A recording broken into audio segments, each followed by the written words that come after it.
Assalamu alaikum, this is Bilal Rashid, a tax advisor in making. Today we are talking about reference to High Court and is section 133 of the Income Tax Ordinance 2001.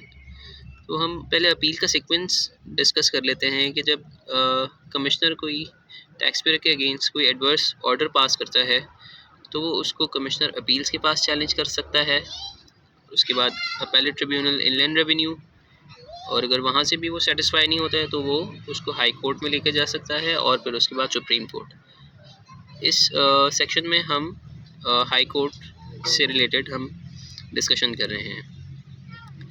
तो appellate tribunal, inland revenue के order के 60 days के अंदर अंदर जो aggrieved person है, चाहे commissioner चाहे टैक्स पेयर, वो हाई कोर्ट में रेफरेंस फाइल कर सकता है जिसमें एक वो स्टेटमेंट बनाएगा जिसमें क्वेश्चन ऑफ लॉ, क्वेश्चन और फैक्ट्स केस से रिलेटेड और ADIR की डिटर्मिनेशन उस पर मेंशन होगी कि ADIR ने क्या डिटर्मिन किया।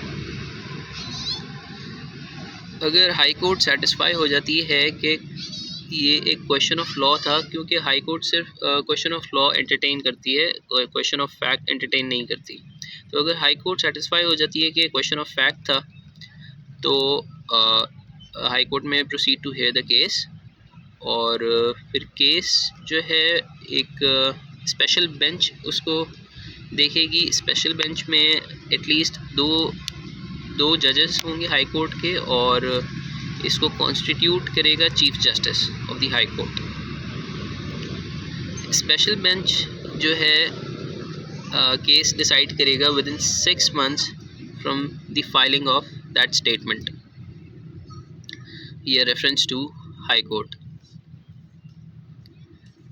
हाई कोर्ट जब क्वेश्चन ऑफ लॉ डिसाइड करेगा हेयरिंग के बाद, तो वो अपनी जजमेंट पास कर देगा, और ADIR का जो ऑर्डर था वो मॉडिफाइड हो जाएगा ऑब्वियसली, और जजमेंट की कॉपी ADIR को हाई कोर्ट सेंड कर देगा under its official seal.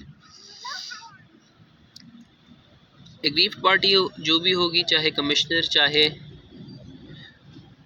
Tax payer, वो सुप्रीम कोर्ट प्रोसीड कर सकते हैं। लेकिन कमिश्नर जो है टैक्स रिकवर नहीं कर सकता, यानी बैंक अटैच करके टैक्स रिकवर नहीं कर सकता with in before 30 days of the order of appellate tribunal. और अगर टैक्स हाई कोर्ट के ऑर्डर की बेसिस पे टैक्स रिड्यूस हो गया है या अगर कोई रिफंड अराइज हो गया है, तो अगर कमिश्नर सुप्रीम कोर्ट जा रहा था तो वो एक एप्लीकेशन लिख सकता है हाई कोर्ट को कि हाई कोर्ट रिफ़ंड जो है पोस्टपोन कर दे कुछ डेज़ के लिए, जब तक सुप्रीम कोर्ट में अपील डिस्पोज ऑफ नहीं हो जाती। हाई कोर्ट में रेफरेंस फाइल करने के लिए टैक्स पेयर जो है उसको 50,000 रुपीज़ की उसकी फ़ीस है, वो उसको पे करनी होगी। उसके बाद वो रेफरेंस फाइल करेगा हाई कोर्ट में, और अगर कमिश्नर एग्रीव्ड पार्टी है वो हाई कोर्ट में रेफरेंस फाइल करना चाह रहा है तो चीफ कमिश्नर से ऑथराइजेशन उसने ली हुई होनी चाहिए। So this was all about section 133 of the income tax ordinance 2001। For similar tax content you can visit my profile and also follow me. Thank you.